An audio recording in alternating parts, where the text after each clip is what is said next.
Alika, and welcome to Voices of Truth One-on-One with Hawaii's Future, brought to you by the Kiwani Foundation. I'm Ehu Keikahu Cardwell, and here we are today out in Hawaii Kai on the beautiful island of Oahu. We got an awesome guest on the show today. Let's go on over here and meet him. Alika. Ehu. How's it? Very good. Alika Winter, huh? Yes, sir. Wonderful. Welcome to Voices of Truth. Thank you. Hey, tell us where we are today. This is a beautiful beach here, and we're at low tide, huh? Yeah, this is Paiko Beach on Oahu. Paiko Beach, but this is the Hawaii Kai area, huh? That's correct. Yeah, the east side of Oahu. East side of Oahu. My goodness, this is gorgeous here today. And I know we're here not just to look at this beautiful beach, but we're here to find out about stuff that may, in fact, harm this beautiful beach, huh? Right, and that have been harming it for a long time. Really? Yeah. And what is that? Well, basically, in a nutshell, just humans. Okay. Back in the World War II days, it was all about conquering nature and imposing your will on it. But what we're learning, 60, 70 years later, is it damages what was so natural and so beautiful so badly that we're wondering if we can even bring it back. Wow. So when you say conquering nature, are you talking about like pouring massive amounts of concrete, or is there more to it than that? Well, for example, in this area, we have what used to be one of the most productive fish ponds in Polynesia. It's now a marina built to the max with development. So where it used to be productive fish pond, now you have productive taxpayers. Okay, so hold on one sec, Yeah. because what you just said is really significant. When you say one of the most productive fish ponds, not just in Hawaii, but in all of Polynesia. Right. I mean, that's the largest nation on Earth. Right. And you say the largest fish pond was over there. One of them, one of the biggest, yeah. And now it's a marina. That means that whole like food market for people is gone. Right, exactly. What used to be a natural estuary that was developed with native traditional knowledge to produce food for the people was then recreated, dredged, walls were built, land was dug in, water was siphoned into the ocean that was pretty much toxic, and now people are maxed in there. The ocean is salt water, and fresh water released into a saltwater environment naturally, when you take a stream and let it ebb and flow all the way down, and it comes out in springs, little bits of pure fresh water like that are very important to a situation like this. Why? Because it's a timely release and it's a clean release. So it's like freshening. It's not too much, it's just enough so Gotcha. the young fry and the young small things can get a little fresh water, but when they get stronger they move into the pure salt water. So the babies that are right in here need that little bit of fresh water every now and then. As a matter of fact, when they're ready to spawn, most species are they go upstream to find that fresh water. So they're coming here. Yeah, exactly. To do that, and if they want to. Now the purpose of developing is to get the fresh water off the land, away from property, and into the ocean, because it's not doing damage to houses or buildings or highways or infrastructure. The problem with that is you have too much fresh water. Instead of seepage with some raining, now you have an explosion of fresh water, and fresh water alone can be toxic in a saltwater environment. Wow. So it's not a matter of too little, it's a matter of way too much. Way too much. Way too much. Way too efficient coming off the land. Gotcha. And that's as a result of development, huh? Irresponsible development. Irresponsible development. All right. Because we have the technology to do it correctly, we just don't do it. Alika, why is it that you're involved with this? Well, I grew up in this area. I got kids. I got friends that grew up in this area, got kids, and I grew up doing different things, but somehow this organization opened up to me and I went inside, and to me it's a great honor and privilege to be able to spend my time and energy working on issues like this. Great. So which organization is that? Malama Maunalua. We want to see a healthy and productive fishery for the fishermen, for the people that live here, and for the people that visit also. And how long you guys been doing this? Oh, I don't know. I think they might have started around 2003 or 4. I got involved maybe about 2 or 3 years ago, 2009 probably. Okay, so they've been around almost 10 years, about 8 years. Yeah, I guess so. And you've been involved about 2 or 3 years. Yeah, exactly. What is this here? This right here is an example of effective fresh water getting taken off the land and put into the ocean. It's a storm drain. Wow. Oh, I see. So this comes, because this is the beach access right here that we walked down a minute ago. Yep. And this pipe that's coming out here, yep. is buried under there all the way back. Yep. And it's bringing it right down here. Right, so as we talked about, the fresh water in too much quantities is toxic by itself, but then you take the runoff from the road, which is when they form a tire, they vulcanize rubber, which heavy metal, cadmium, is a byproduct. And some people say 2.2 pounds of tire dust comes off a car per year. So all kinds of toxic chemicals and things like that were never in here before are now coming in here. On top of the toxic amount of fresh water, we have a toxic amount of heavy metals and pollutions on top of that. There's just a huge amount of stuff being dumped right here. Right. How do you stop something like that? Well, I guess the easiest thing is an ounce of prevention is worth a pound of cure. For example, we're about to develop the Evaplane with the same exact technology, knowing how much damage we've done here. It's like, I'd like to see them consider at least, just take a look at, you know, developing responsibly, working outside of the natural area of a stream instead of maxing it all the way to the limits. So what you're saying is they're going to be developing over in Eva, right, on the other side of the island. Yep. And they're going to be doing the same thing there that they did here. Right. Which means they didn't learn their lesson. The whole Evaplane and the whole North Shore, which is still a very productive fishery. Still got Hawaiian limu, still got a lot of good fish there. I fish there, I got all my friends fish there. They're gonna look back after they develop that whole Evaplane. Might take the next 50 years, I don't know, but they're gonna ruin the North Shore and the Evaplane. And that's one concept I'd like people to think about, is look at what we've destroyed here and look at what we're about to destroy. The guys in Palau came here and they looked at all our streams and how they're hardened. They got pressure for development and tourism in Palau. They came here and saw what happened here. They went back there, took it all off the table. They're like, we are not straightening any streams because we saw what happened here.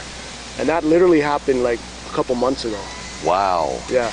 Wow. So in Palau, those guys, just like that, straighten things out. They're a sovereign nation. They don't operate under the U.S. Yeah. They have chiefs that make decisions, and right there it happens. Like if I want to, over there it's a bull, over here it's a kapu. If I see the turtles are getting too much whack, we have a little meeting. All right, bull on turtles until otherwise noticed, and it happens immediately. So they react real fast to what's happening in the environment. Wow, that's what they do in Palau. Yep. And that's what we should be doing here, huh? Ideally, but we have the federal government, we have the state government, and it really it's dizzy after a while trying to figure out who you got to talk to. When you rely on traditional knowledge and you rely on the people that are from the area, that know the area, you can fix problems like that. But nowadays you need to get a permit, you got to do an invite, you know what, it's like, it's impossible. It takes money, it takes time, and the only people really poised to do that are the hugest developers. They got, you know, millions and millions of dollars to throw around. Right, right. So Alika, back in the old days, you know, pre-contact, how was it managed? What was it like back then? Oh, it was managed under a kapu system like all of Hawaii was before. Okay, and a kapu system is what? I'm not an expert on it, but from what I've learned, kind of like Palau, over here would have chiefs from each area or each moku, and under the chief they would designate a konohiki, which would be pretty much the fisheries manager. And under he would figure out when the spawning periods were for each target species. So mullet, for example, were spawning between these months and these months. You could harvest mullet year-round except for those months. The kapu system was pretty much, you know, where people were responsible for certain areas and to make sure that everything was sustainable and renewable and they didn't run out, right? Exactly. I mean, because after all, you live on an island, right? And if you run out, that ain't good. That means you ain't gonna make it. That's right. Wow, that was pretty smart. They had it all figured out back then, and generations of traditional knowledge helped form this. Right, and that wasn't just in Hawaii. I mean, that was throughout Polynesia. Exactly. Today we have roughly 1 million people in the state, and all of the food's got to be brought in from outside sources. I've seen numbers pre-European contact. I had 1 million Hawaiians, but everything was self-sustainable. All the meat, all the vegetables, everything came from this spot. We didn't have the luxury of Matson coming in. So wait a minute. What you just said was there were as many people living here way back then, pre-contact, as there are now, and yet no food was imported. None. None. That means all the food was grown and raised right here. That's correct. Today we have the same amount of people living in Hawaii, but only 8%, I think it is is grown here and Right. 92% is imported. What are you guys doing here in this area? I guess we're doing a lot of stuff in this area, which is pretty cool. Like, for example, if you look out here, there's some invasive algae, mudweed. We had a pretty big... Can we take a look at that? Yeah.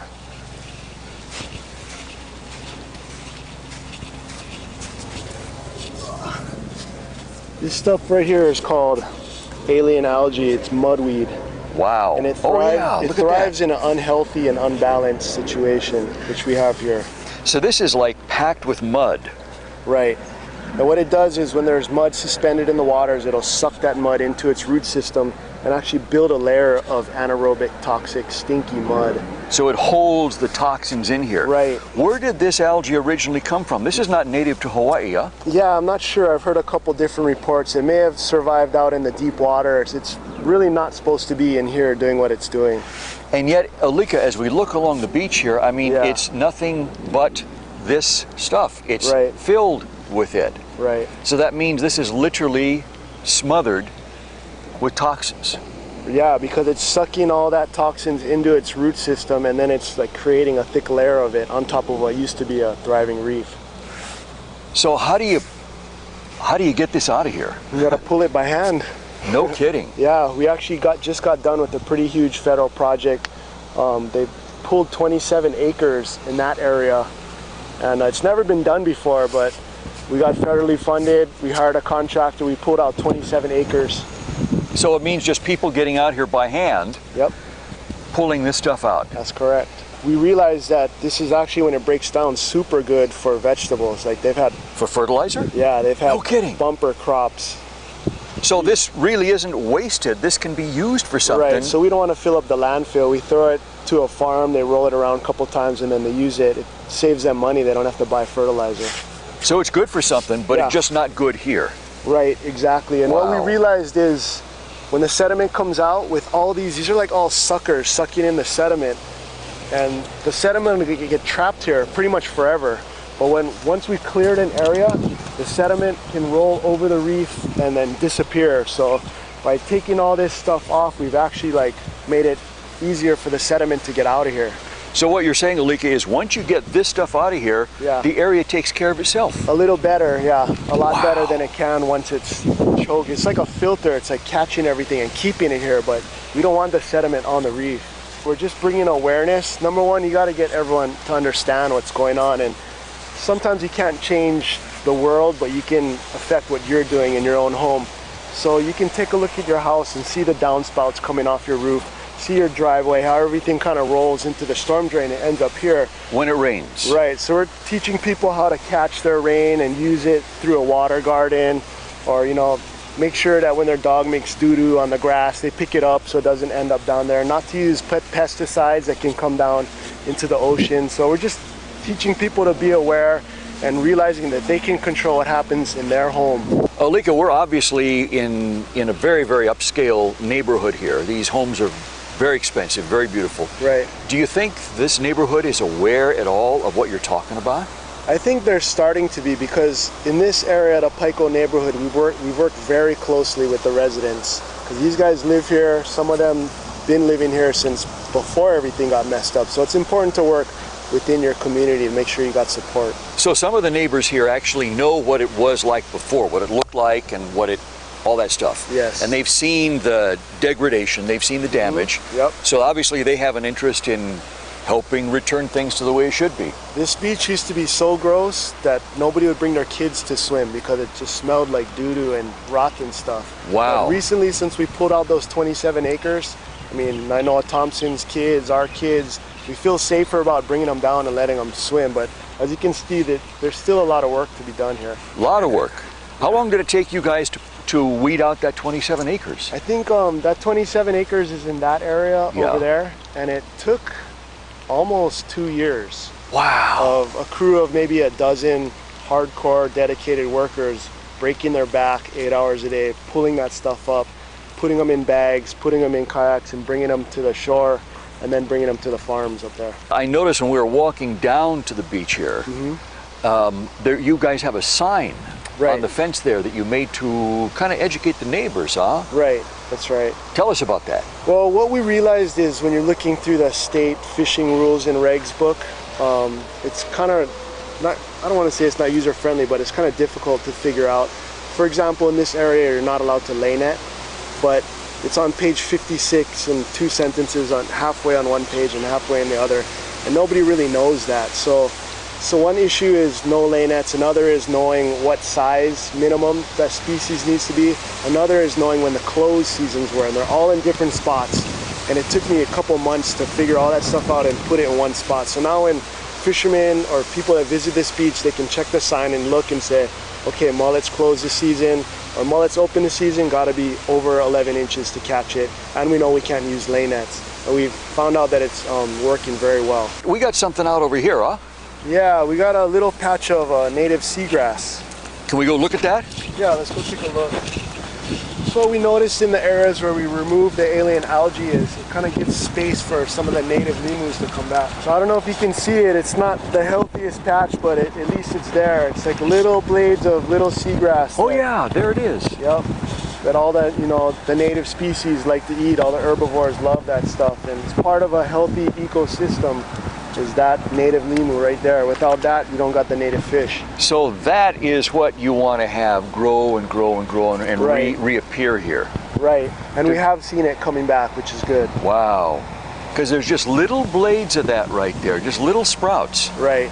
Wow. So that's what comes back all by itself once you get rid of this other stuff, this other junk, it's right? kind of like in your yard. If you got California grass growing, you clear that out, it makes room for other stuff to take root. Amazing. Amazing. How long does it take for that to come back? Ooh, it's like grass. It's seasonal, it's got roots. We don't really know. We got scientists studying it. We don't know. What is the neighborhood reaction, the folks here that live here, what is the neighborhood reaction been to the work you guys have been doing?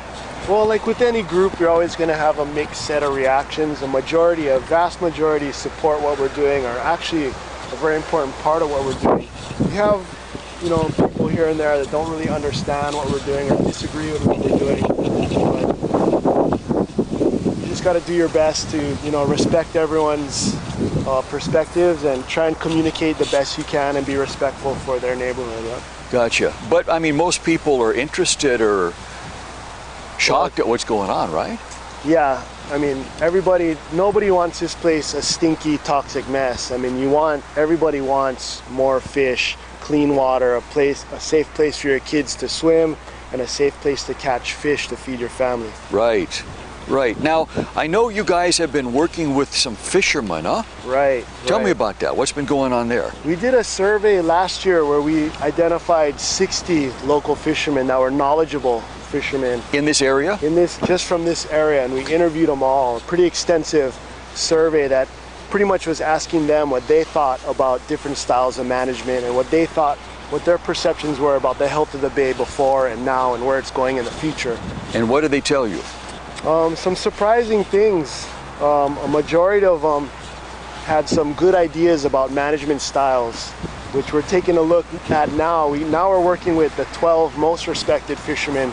We're having like facilitated group meetings with them. Out of 6 meetings, we want to create a management plan that we can bring to the state, and at least we can talk about making this a sustainable fishery again. Wow, you know what that sounds like to me? It sounds like the old kapu system. Right. Reestablishing that. It could be like we have to work within the framework that we're dealt, and it seems like the modern day kapu could be brought in place if that's what the fishermen want to do. What's been the state's response to all of this? They've been very supportive, actually. Our new chief, our chief now, William Isla, is Hawaiian. He's very supportive of traditional knowledge.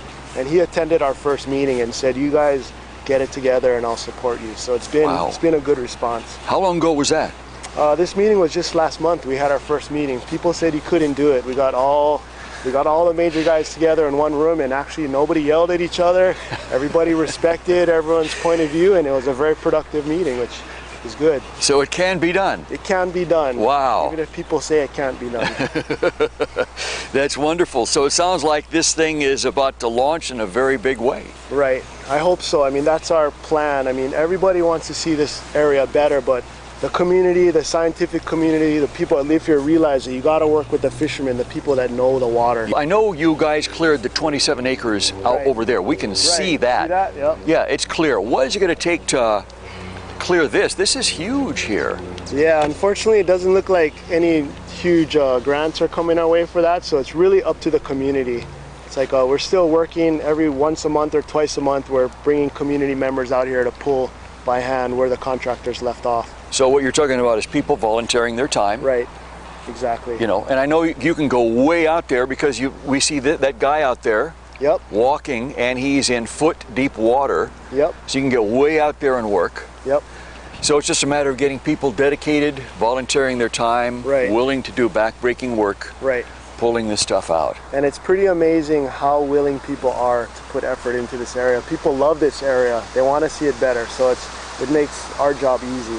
So is it just people who live here in the area, or is it more than that? Oh, it's more than that. I mean, we got everybody nowadays, students, part of their extra credit, they got to participate in some nonprofits. So we not only have local residents, we have people coming from UH, KCC to help with their school requirements. We have corporations like Hawaiian Airline. We have schools like Kamehameha schools, Punahou schools, the local Kaiser and Kalani. Like, everybody wants to get involved to make the environment better, for sure. Wow. Yeah. So not only people who live here, but people maybe who grew up here, don't live here now, but grew up here, and have noticed the change over the years. Yep. And they look out here and they go, oh my goodness, this is really bad. Right. So between a little bit of volunteering and a little bit of understanding what's happening, you know, on land and what you can do in your own home, in your own area, you know, little by little, we're going to get back towards, you know, it being a productive fishery for everybody.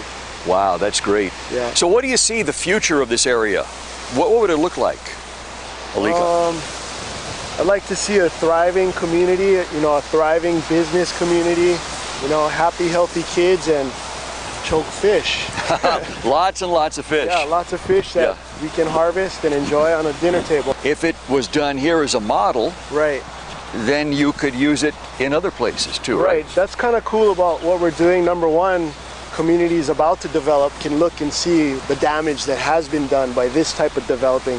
Number two, if whatever little successes we have in our situation, we can share with other communities in similar situations. And we can learn from other communities also. Wow. So if the communities talk to each other, that's where the magic happens. That's where all the magic happens. Yeah. And just to be clear, you and your organization are not against development, are you? No, not at all. You're interested in the right kind of development versus the wrong kind. Right, exactly. So it can be done, development can happen. Right. In a way that's good for everybody, good for the people, and good for the land, and good for the ocean and the fish in the ocean and everything. Why not? Alika, if you guys are not able to do this and clean this up here in this area, what does the future look like for this beach? It looks like a stinky, smelly, toxic mess that you don't want your kids coming down to. Like a sewer? Right. Wow. And that's a far cry from what it has been in the past, which was a beautiful place. Right. It fed a lot of people, as well as what it could be in the future. Right. Wow, that's amazing. That's amazing. And you know what? We're going to leave it right there. We wish you guys the best. Keep doing what you're doing. Don't stop, because I know you guys have already had successes, huh? Yeah, we've been doing, actually, it's pretty amazing, the stuff that we've gotten done, so pretty happy. Great. Great. Alika, thank you so much. Mahalo for being on Voices of Truth. Keep doing what you're doing. Don't stop. You guys can do it. And it sounds wonderful. Right on, Ehu. Thank you for coming to talk to us, for My pleasure. Yeah. And to our viewers, mahalo for joining us once again on Voices of Truth. Remember, you can watch us on the web 24/7 on voicesoftruth.tv.com. I'm Ehu Kahu Cardwell for the Kiwani Foundation. And until next time, ahui ho!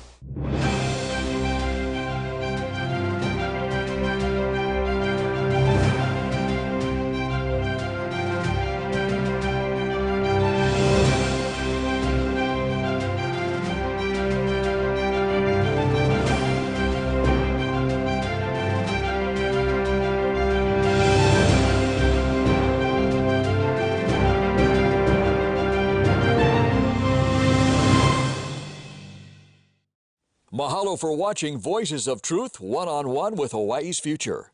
Watch us on the web 24/7 at voicesoftruth.tv.com. You'll find all our shows, including this one, in case you want to see it again or share it with family and friends. Also, view our weekly video commentaries at freehawaiitv.com. And check out our blog, published daily, at freehawaii.info. It's all part of the Free Hawaii Broadcasting Network.